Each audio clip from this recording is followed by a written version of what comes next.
Subscribe to Avas today. Click on the bell icon for latest national and international buzzing news.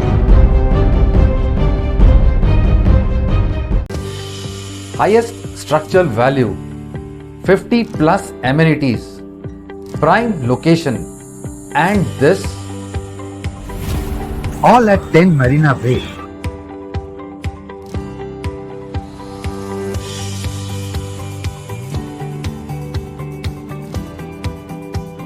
So why settle for something less? Live life limitless.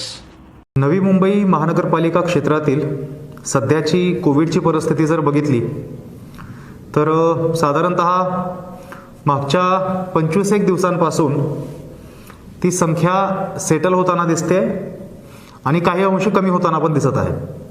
म्हणजे आपलं weekly average जे आहे ते आता 100च्या खाली आलेलं आहे आणि एक्सटेन्सिव्ह आपण टेस्टिंग जरी करतोय तरी तो नंबर आता आपल्याला सेटल होताना दिसत आहे.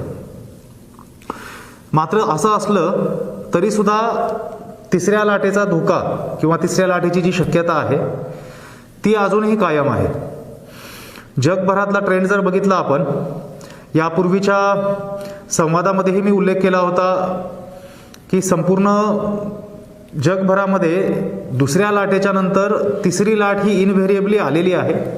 आज रोजी युरोपमधले अनेक देश आहेत, जपानसारखा देश आहे, म्हणजे जपानमध्ये जर चौथी लाट चालू आहे, UK इंग्लंडमध्ये चौथी लाट चालू आहे, युरोपमध्ये अनेक देशांमध्ये चौथी लाट सुरू झालेली आहे. सो इनव्हेरिएबली तिसरी लाट किंवा चौथी लाट अनेक देशांमध्ये आलेली आहे. त्याच्यामुळं आपल्याकडे सुद्धा तिसऱ्या लाटेचा प्रादुर्भाव लवकरच होण्याची दाट शक्यता आहे. वॅक्सिनेशनमुळं त्याच्या तीव्रतेमध्ये किती फरक पडेल हाच तो प्रश्न. परंतु तिसरी लाट येणार किंवा नाही याबाबत जी काही साशंकता आहे त्यामध्ये हे आपण गृहीत धरणं गरजेचं आहे आणि त्या पद्धतीने तिसरी लाट येणार हे गृहीत धरून त्या अनुषंगाने आपले प्रयत्न होणं गरजेचं आहे. मात्र जर तिसरी लाट येणार असेल तर त्याचा प्रतिरोध करण्यासाठी आपण काहीच करू शकत नाही का? 2 गोष्टी आपल्या हातामध्ये आहेत ज्या आपण आत्ता करू शकतो. एक आहे व्हॅक्सिनेशन. त्या व्हॅक्सिनेशनचा स्पीड आपण जर वाढवला आणि जास्तीत जास्त लोकांना आपण व्हॅक्सिनेट केलं जोपर्यंत तिसरी लाट सुरू होत नाही तोपर्यंत, तर आपल्याला तो इम्पॅक्ट बऱ्याच प्रमाणामध्ये कमी करता येईल. व्हॅक्सिनेशनची आज रोजीची नवी मुंबईमधली परिस्थिती जर पाहिली तर आपण 55% जास्त लोकांना 18+ पॉप्युलेशन जी आहे, ॲडल्ट पॉप्युलेशन, 55% जास्त लोकांना 1 डोस आपण पूर्ण केलेला आहे. आणि आपली सध्याची क्षमता जी व्हॅक्सिनेशनची आहे ती प्रति दिवस 20,000 पेक्षा जास्त लोकांना व्हॅक्सिनेट करण्याची क्षमता आहे. जर या क्षमतेनुसार आपण व्हॅक्सिनेशन केलं तर 1 आठवड्यामध्ये आपण 1 लाखापेक्षा नक्कीच जास्त व्हॅक्सिनेशन पूर्ण करू शकतो. मात्र व्हॅक्सिनचा पुरवठा हा मर्यादित असल्यामुळं आपल्याला आज रोजी फार मोठ्या प्रमाणावरती व्हॅक्सिनेशन करता येत नाही. प्रॅक्टिकली मागच्या 3-4 आठवड्यापासून तर आपण फक्त सेकंड डोसच करत आहोत आणि जर व्हॅक्सिनचा पुरवठा भविष्यामध्ये सुधारला तर सेकंड डोसची प्रलंबितता पूर्ण करून आपल्याला पहिला डोस जो आहे तोही पुन्हा एकदा सुरू करता येईल आणि उर्वरित लोकसंख्या व्हॅक्सिनेशनची पूर्ण करता येईल. एक फक्त मी व्हॅक्सिनेशनमध्ये उल्लेख करेल की आपला जरी व्हॅक्सिनेशनचा पहिला डोस काही दिवसांपासून आपल्याला देता आला नसला तरी पोटेन्शियल सुपर स्प्रेडर म्हणून जे काही गट असू शकतात की ज्यांचा मल्टिपल पॉइंट ऑफ कॉन्टॅक्ट लोकांसोबत येतो, त्याच्यामध्ये टॅक्सी चालक, रिक्षा चालक, फार्मसी अटेंडंट किंवा toll booth, petrol pump attendant, रेस्टॉरंटचे वेटर, सोसायटीचे वॉचमन, असे जे गट आहेत अशा गटांचं व्हॅक्सिनेशन मात्र आपण कंटिन्युअस चालू ठेवलंय. कारण हे गट जर आपण लवकर व्हॅक्सिनेट केले नाहीत तर उद्या ह्यांच्यामार्फत जो मल्टिपल पॉइंट ऑफ कॉन्टॅक्ट आहे त्यातून स्प्रेड वाढू शकतो. मात्र व्हॅक्सिनेशनच्या व्यतिरिक्त जी गोष्ट आज आपण तिसऱ्या लाटेचा प्रादुर्भाव लांबवण्यासाठी करू शकतो ती आहे टेस्टिंग.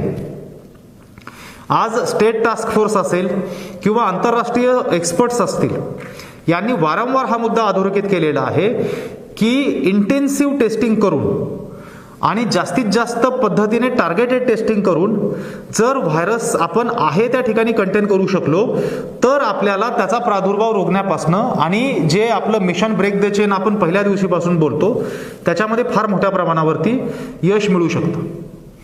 आता आपण जी टेस्टिंगची स्ट्रॅटेजी राबवतोय नवी मुंबईमध्ये साधारणतः मागच्या 1 महिन्यापासून, टू बी प्रिसाइज साधारणतः 25 जून पासून म्हणता येईल आपल्याला, ती स्ट्रॅटेजी आहे टार्गेटेड टेस्टिंगची. आणि ह्या टार्गेटेड टेस्टिंगच्या माध्यमातून कुठल्याही बिल्डिंगमध्ये जर कोविड पॉझिटिव्ह पेशंट आढळला, अगदी तो एक जरी पेशंट कोविड पॉझिटिव्ह आढळला तरी त्या बिल्डिंगला आपण हॉटस्पॉट डिक्लेअर करतो आणि हॉटस्पॉट एरियामधल्या सर्व रहिवाशांचं आपण कंपल्सरी टेस्टिंग करतो. यामध्ये संपूर्ण UHPच्या माध्यमातून डे टू डे बेसिसवरती प्रयत्न केले जात आहेत. हॉटस्पॉट एरिया आयडेंटिफाय केले जातात आणि त्या लोकांपर्यंत जाऊन तिथं टेस्टिंगचे कॅम्प राबवले जातात. अँटीजन आपण करतो, त्याचबरोबर जे कोमॉर्बिड असतील, सिनियर सिटीजन असतील किंवा सिम्प्टोमॅटिक असतील त्यांची RT-PCR टेस्ट इनव्हेरिएबली केली जाते, ज्याचा रिझल्ट सुद्धा 24 तासामध्ये मिळतो. ह्या संपूर्ण प्रक्रियेमध्ये असं आढळून आलेलं आहे की नागरिकांच्या मनामध्ये अनेक शंका आहेत की कंपल्सरी टेस्ट का, हॉटस्पॉट जरी असला. परत आम्ही आत्ताच टेस्ट केली होती मागच्या महिन्यामध्ये, आता परत टेस्ट कशामुळं, आणि अनेक प्रकारचे प्रश्न, म्हणजे अगदी या लेवलपर्यंत की आम्ही जर पॉझिटिव्ह आलो चुकून तर काय करायचं. हे कंपल्सरी टेस्टिंगचा उद्देश असा आहे, ज्या बिल्डिंगमध्ये एक जरी व्यक्ती पॉझिटिव्ह येते त्या बिल्डिंगमध्ये कॉमन प्रिमायसेस जे आहेत, उदाहरणार्थ लिफ्ट आहे, लॉबी आहे, या कॉमन प्रिमायसेसच्या माध्यमातून जी व्यक्ती पॉझिटिव्ह आली आहे त्याच्या माध्यमातून इतरांना संसर्ग झाल्याची शक्यता जास्त असते. आणि जर हे लोक एसिम्प्टोमॅटिक असतील, जे अदरवाईज टेस्ट करणार नाहीत, हे जर आत्ता ट्रॅक झाले नाहीत तर त्यांची मुवमेंट रेस्ट्रिक्ट होणार नाही, ते फिरत राहणार. ते फिरल्यामुळे पॉईंट ऑफ कॉन्टॅक्ट वाढणार आणि त्यांच्या माध्यमातून संसर्ग वाढत राहणार. उलट जर आपण बघितलं, ही कंपल्सरी टेस्ट हॉटस्पॉट एरियामध्ये केल्यामुळं जे एसिम्प्टोमॅटिक लोक अदरवाईज आपल्याला सापडले नसते ते एसिम्प्टोमॅटिक लोक रेकॉर्डवरती येतात आणि ते आपल्याला घरी आयसोलेट करून घेऊ शकतात. एनिवे त्यांना सिम्प्टम नाही आहेत आणि त्यांचा जो काही आयसोलेशनचा कालावधी आहे तो ते पूर्ण करतील आणि तिथून पुढे रिकवर झाल्यानंतर त्यांची नॉर्मल ऍक्टिव्हिटी सुरू होईल. पण याचा बेनिफिट असा होईल की त्यांच्या अदरवाईज ज्या मुवमेंट झाल्या असत्या आणि ज्यातून तो संसर्ग वाढत राहिला असता त्या मुवमेंट आपल्याला रेस्ट्रिक्ट करता येतात. आमचा अनुभव आहे की आज पूर्ण शहरभर मागचे 3 ते 4 आठवडे हॉटस्पॉट एरिया टेस्टिंग आपण करतोय. त्याच्यामध्ये काही बिल्डिंग अशा आढळल्या आहेत की ज्याच्यामध्ये 5 किंवा 5 पेक्षा जास्त सुद्धा एसिम्प्टोमॅटिक लोक पॉझिटिव्ह आढळलेले आहेत फक्त हॉटस्पॉट एरियातल्या टेस्टिंग.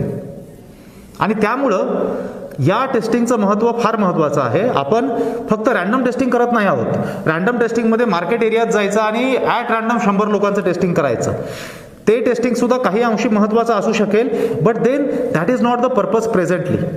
आज व्हायरसला आहे त्या ठिकाणी कंटेन करायचं झालं तर ते फक्त हॉटस्पॉट एरियातल्या टार्गेटेड टेस्टिंगच्या माध्यमातूनच करणं गरजेचं आहे आणि त्यामुळं टेस्टिंगचं प्रमाण प्रचंड वाढवणं गरजेचं आहे. तुम्ही मध्ये काही बातम्या वाचल्या असतील की नवी मुंबईमध्ये फार मोठ्या प्रमाणावर टेस्टिंग झाली.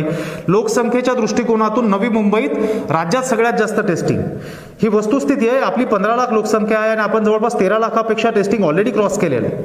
मागच्या 15 दिवसात आपण 1 लाख टेस्टिंग केलेलं आहे, ज्याच्यामध्ये RT-PCR आणि अँटीजन दोन्हीचं प्रमाण.